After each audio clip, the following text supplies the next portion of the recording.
Humans not the only ones suffering in this heat. Yeah, an East St. Louis animal shelter is back up and running after their AC broke. This left 80 dogs to deal with the hot temperatures. Gateway Pet Guardians put out an emergency plea to the public, asking people to take pets home to foster until they figured out the situation. Well, the staff says the community really stepped up. More than 50 animals were either fostered or adopted today. Air conditioning is back up and running too. Staff says they are grateful so many people helped them out in a time of need.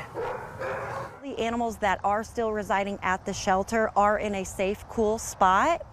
But we have already identified other animals on the street that can easily go into heat distress, and we're going out first thing tomorrow a.m. to save them, get them off the street, get them in our facility.